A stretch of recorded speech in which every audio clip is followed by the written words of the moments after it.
sauf Stéphane, pardon. De votre conclusion. Juste, le développement de l'intelligence artificielle doit nous pousser à réfléchir aux nouvelles normes éthiques. Nous ne sommes plus face à la même façon d'aborder les choses. Deuxièmement, le consentement. Toutes ces données entre les mains de qui? Le consentement, c'est du consentement pour la vie, c'est un consentement pour un acte. C'est quand même, depuis Nuremberg, nous savons que c'est un élément essentiel. Troisième chose que j'ai beaucoup aimé, c'est la relation entre santé publique et santé au travail. Les déterminants sociaux de la santé, l'obésité, l'alimentation, les nuisances sonores, la pollution, tout ça, on ne peut pas scinder le monde du travail du monde dans lequel on vit. Et c'est toute l'importance que la médecine de ville, la médecine, soit en relation proche avec la médecine du travail, mais malheureusement, les deux sont dans un mauvais état en ce moment.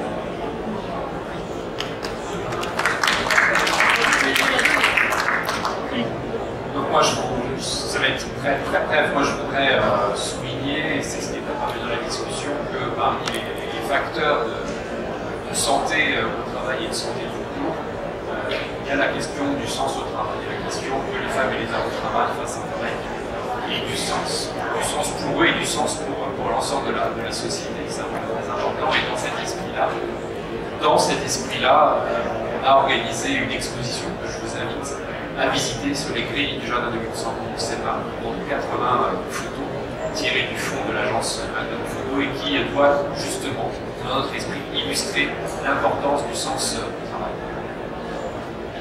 Jérôme? Jérôme, est-ce qu'on a plus? Oui, j'insisterai juste sur l'idée de. J'en ai déjà parlé tout à l'heure, mais insister sur l'idée véritablement de fracture sur laquelle il faut vraiment travailler. On a parlé tout à l'heure de fracture numérique. Il y a aussi une grande fracture aujourd'hui selon le milieu dans lequel vous travaillez, la taille des entreprises. Le dialogue social, c'est surtout dans les grandes boîtes. Il ne faut pas oublier qu'en France, au gros pourvoyeur d'emploi, c'est quand même les TPE, PME. Il y a un gros travail aussi d'accompagnement à faire sur ce sujet-là. Et je dois dire aussi, je pense aux générations d'après, descendre aussi dans les écoles. Voilà, nous on fait des interventions dans les écoles, mais sur ce sujet-là aussi c'est très important. Plus vite on commencera, plus vite ça rentrera dans les têtes. Marie, le mot de la fin. Non, pas la fin, non, du début. Si on veut faire face aux immenses complexités, défis contemporains, je crois qu'on n'a pas d'autre choix, et c'est très très positif, que de multiplier les interactions entre institutions. Souvent, ça ne donne pas tout ce que ça pourrait donner, quoi, et entre individus. Voilà. Merci à vous. Merci à vous. Jacques, vous voulez dire deux mots et puis surtout? Je voudrais dire que nous sommes sur un sujet avec une ambition commune qui est la qualité de vie. Alors la vie personnelle, la vie au travail, ce sont deux choses entre lesquelles l'équilibre se déplace un peu. D'ailleurs, la vie au travail a toujours été une partie de la vie personnelle. Et le poids du collectif est en train de diminuer en ce moment par rapport au poids de l'individu. La technologie l'aide aussi, les mœurs l'aident, et donc il y a à retrouver en permanence, avec l'évolution du monde, comment